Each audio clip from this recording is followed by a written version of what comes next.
Less than 24 hours ago, my mom was alive. It was right here. I was in this shower. My dad came pounding on the door. He told me she wasn't breathing. It's a strange feeling.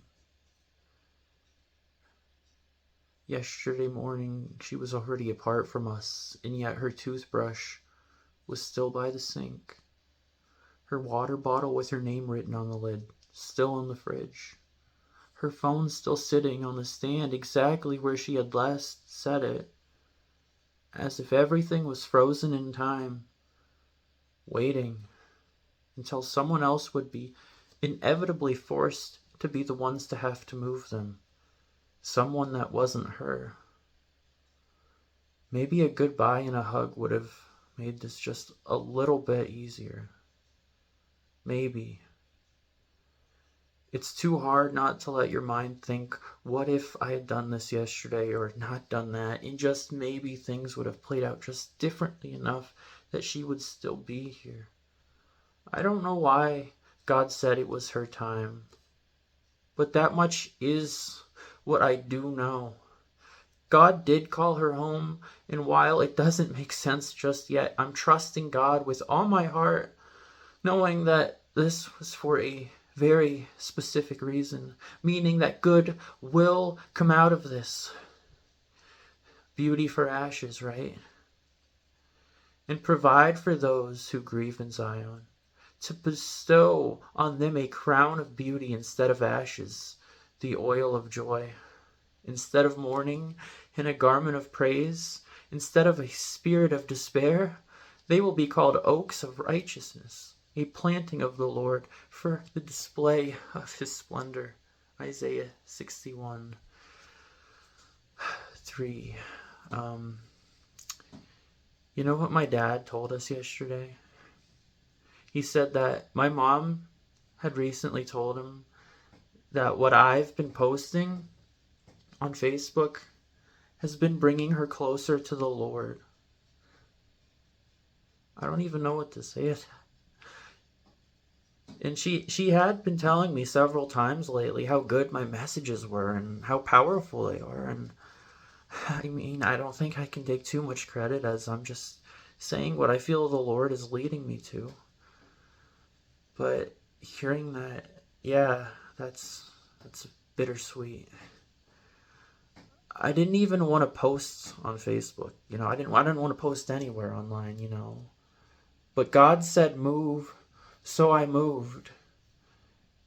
And people have been telling me that these posts have helped more than I know. The shirt I had brought downstairs yesterday morning after I got up to change into after my shower, one that I took out of the basket of clothes that my mom had there in the hallway for me, that she had washed the night before. The shirt that I got from there, that I ended up wearing yesterday, is one I got fairly recently that says in big bold letters, "But God."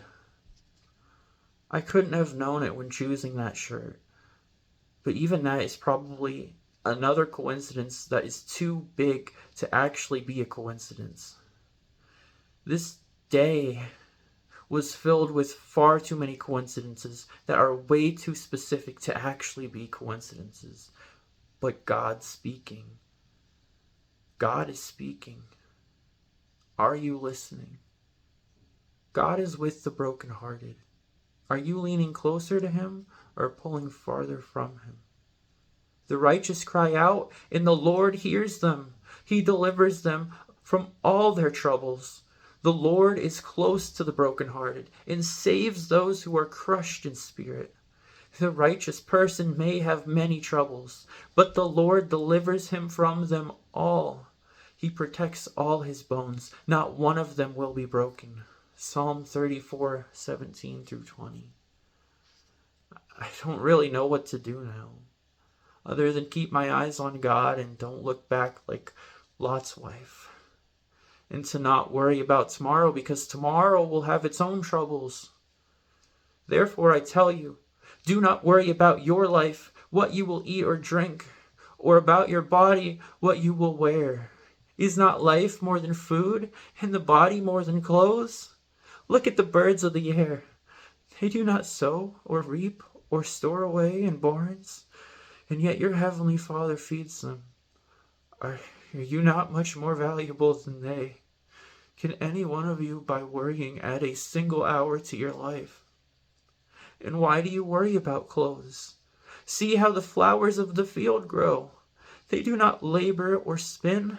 Yet I tell you that not even Solomon in all his splendor was dressed like one of these. If this is how God clothes the grass of the field, which is here today and tomorrow is thrown into the fire, will he not much more clothe you, you of little faith? So do not worry, saying, what shall we eat, or what shall we drink, or what shall we wear?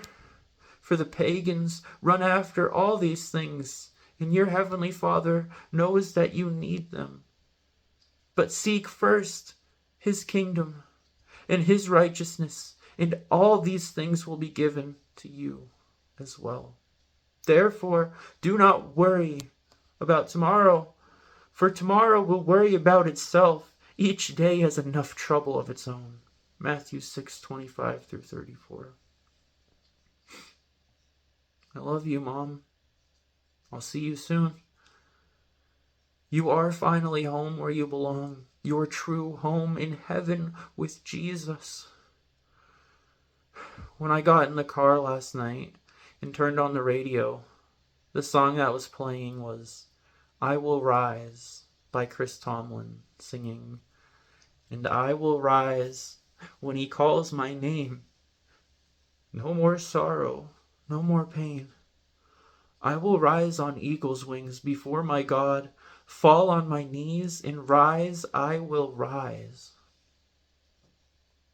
Tomorrow isn't promised for any of us. Give your life to Jesus today, please.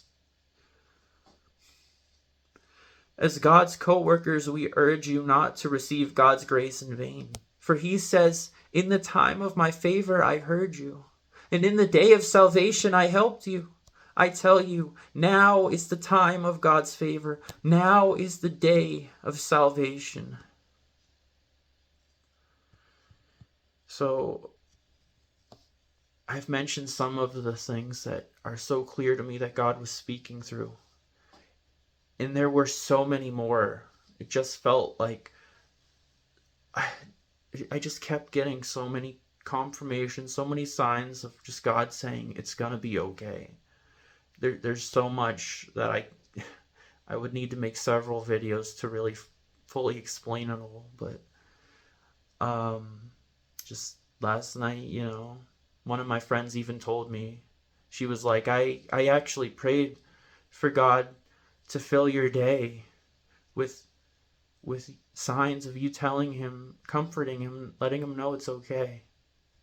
And that's exactly what my day was filled with. There's so much I could go into, but I don't know. It's one day at a time. Tomorrow has its own worries, so just focus on today. So I don't know what all to really tell you guys other than just hang in there. We're very close. Very close. I do genuinely believe Jesus is catching us up this year. I genuinely believe it. Could I be wrong? Yes. But yeah. So I hope you guys are doing well. It's a lot to process. It's not, I don't think it's gonna feel real. At least not for a while. Maybe ever, I don't know. But I know she's in heaven with Jesus because she loved him. She called on his name and he answered her. That's all you gotta do. If you are genuine, if you seek him with your whole heart, you will find him. Today is the day of salvation. Romans 10:9 through 10, and John 3:16 through 21. God bless you guys. Peace.